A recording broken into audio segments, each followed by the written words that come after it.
ഒരു ജനാധിപത്യത്തിൽ പ്രജകളാണ് ഏറ്റവും പ്രധാനം. അവരാണ് രാജാക്കന്മാർ. ജനൌഷധി സ്ഥാപനം ഔട്ട്ലെറ്റ് ഉദ്ഘാടനം ചെയ്തത് ഞാനാണ്. അത് കേരളത്തിലാണ്. ഞാൻ ഇങ്ങെടുത്ത് തൃശ്ശൂരിലാണ് തുടങ്ങി വെച്ചതെന്നുള്ളതാണ് ഏറ്റവും വലിയ.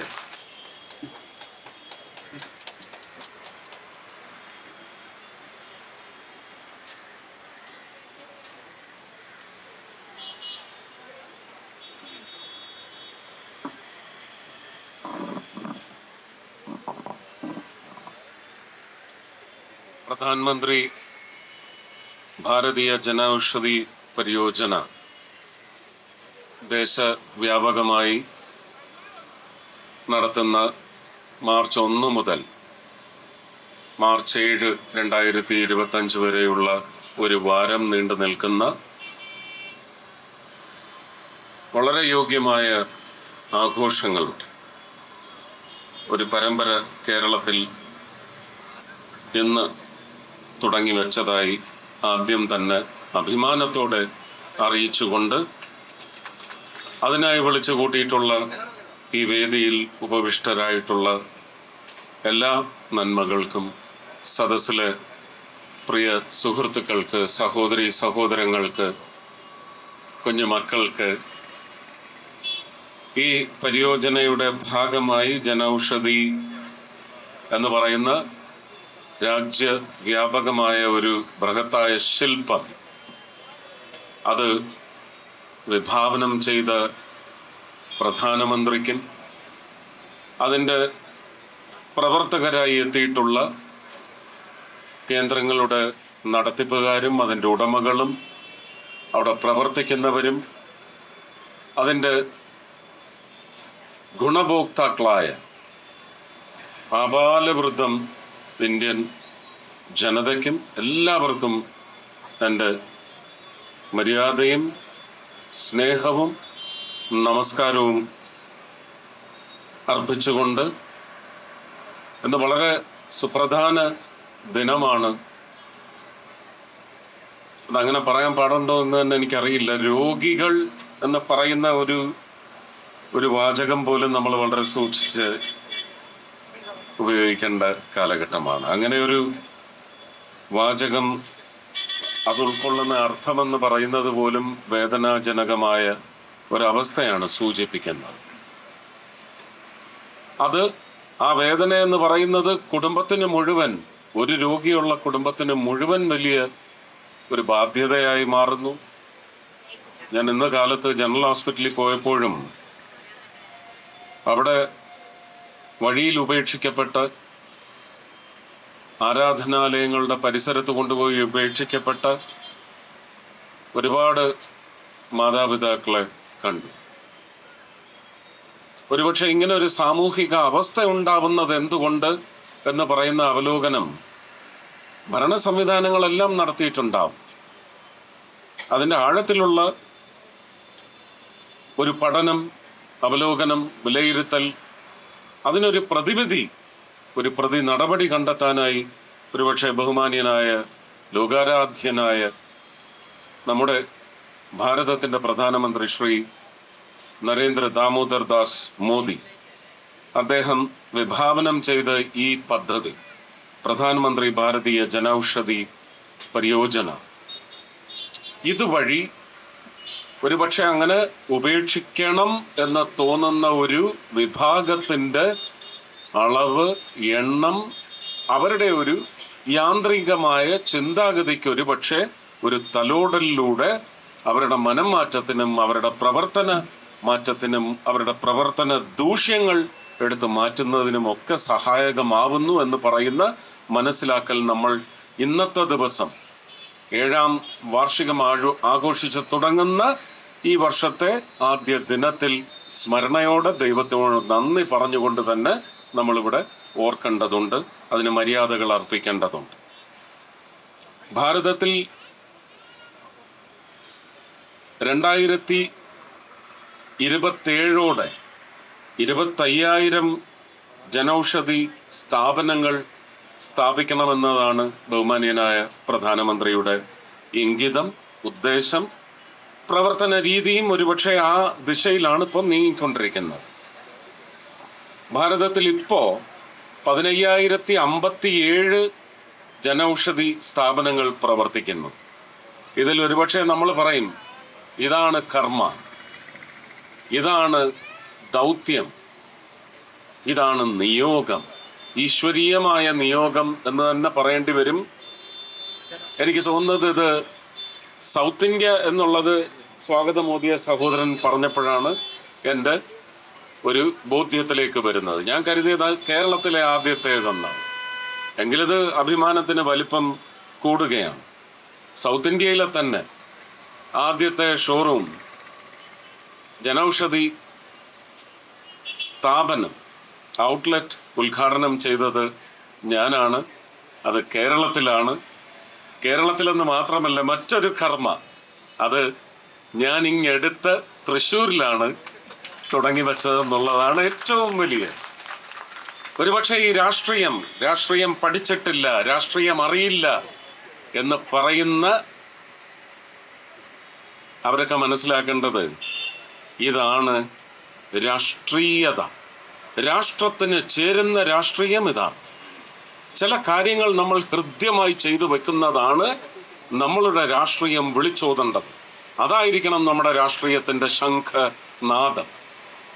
അതൊന്നും ഈ മന്ത്രിയായി പോയതുകൊണ്ട് നാക്ക് ഒരുപക്ഷെ വായ്ക്ക് രുചിയായിട്ട് നമുക്ക് സംസാരിക്കാൻ പറ്റുന്നില്ല.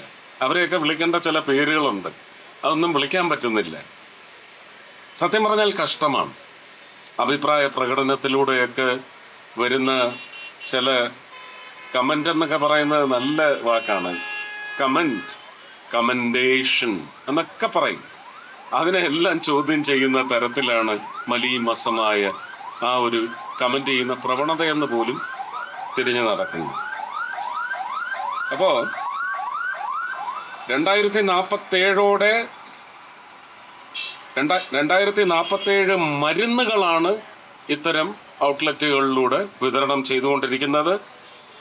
300 സർജിക്കൽ ശസ്ത്രക്രിയയ്ക്ക് ഉപയോഗിക്കുന്ന ഉപകരണങ്ങൾ, ഏതാണ്ട് 300 ഐറ്റംസ് ആണ് ഇത്തരം സ്റ്റോറുകളിൽ ലഭിക്കുന്നത് എന്ന് പറയുമ്പോൾ, ഇതിന് വലിയ പ്രചരണം ലഭിച്ചാൽ ഒരുപക്ഷെ ഇത് കച്ചവടമാക്കി മാറ്റിയിരിക്കുന്ന ഒരു വിഭാഗത്തിന് അത് വേദനയാകും. അവർക്കത് നഷ്ടത്തിൻ്റെ കണക്കിലേക്ക് ചേർക്കുന്ന നമ്മുടെ അഭിമാന പ്രവർത്തനമായി മാറുന്നുള്ള ഒരു വൈരുദ്ധ്യം ഇതിനകത്തുണ്ട്. പക്ഷെ ജനതയാണ്, പ്രജകളാണ് ഒരു ജനാധിപത്യത്തിൽ. പ്രജകളാണ് ഏറ്റവും പ്രധാനം. അവരാണ് രാജാക്കന്മാർ.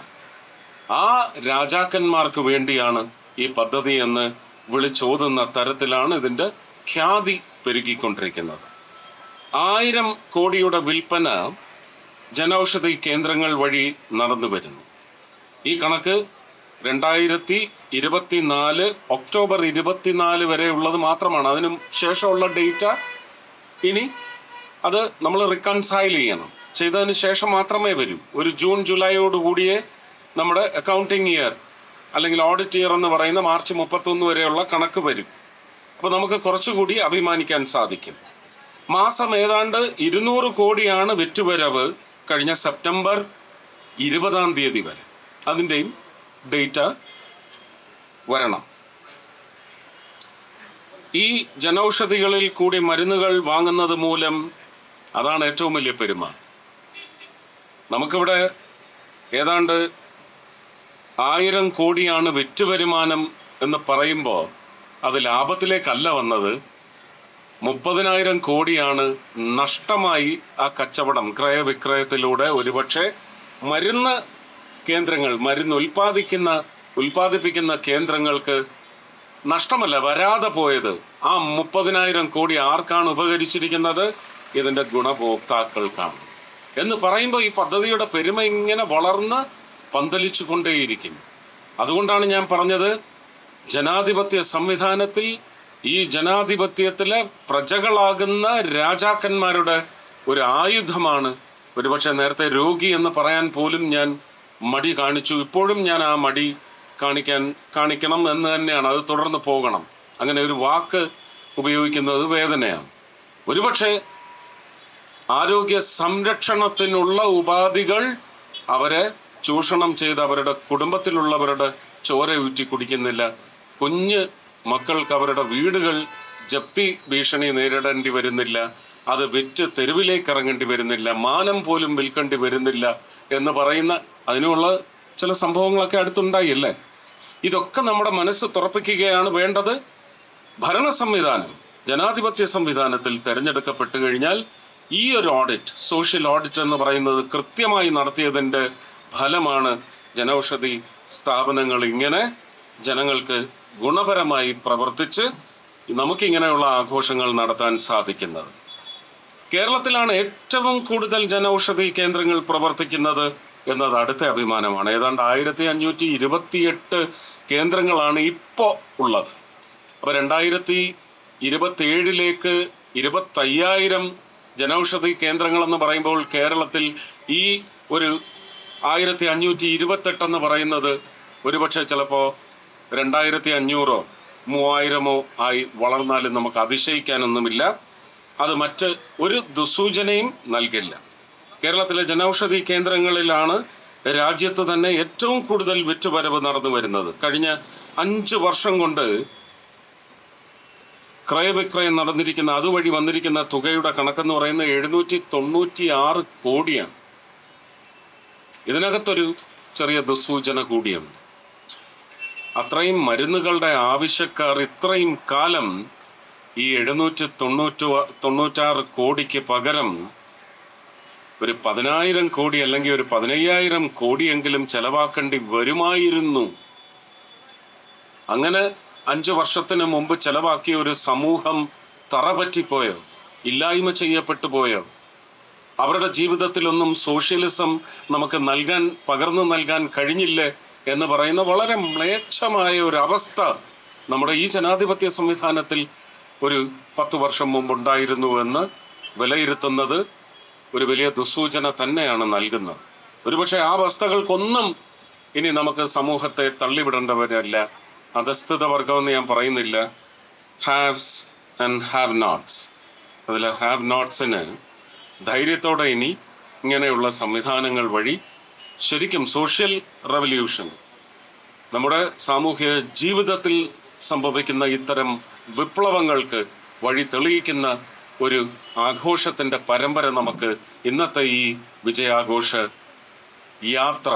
പദയാത്രയിലൂടെ നമുക്ക് വിളംബരം ചെയ്യാം എന്ന് മാത്രം ആഗ്രഹിച്ച് പ്രാർത്ഥിച്ച് വിശ്വസിച്ചും കൊണ്ട് എല്ലാവർക്കും ഈ പരിപാടിയിൽ വന്ന് ചേർന്നതിന്, പ്രത്യേകിച്ച് കുഞ്ഞ് കുട്ടികൾക്കെല്ലാം പഠിക്കുന്ന കാലത്ത് ഇങ്ങനെയുള്ള ആഘോഷങ്ങളിൽ പങ്കെടുത്ത് ഇതിൻ്റെ വാഹകരാവണം എന്ന് നിങ്ങൾ നിശ്ചയിച്ചെങ്കിൽ അത് വലിയ ജനറോസിറ്റിയാണ്. ഞാൻ അതിനെയും നമിക്കുന്നു. എല്ലാവർക്കും എൻ്റെ സ്നേഹം, നന്ദി, നമസ്കാരം.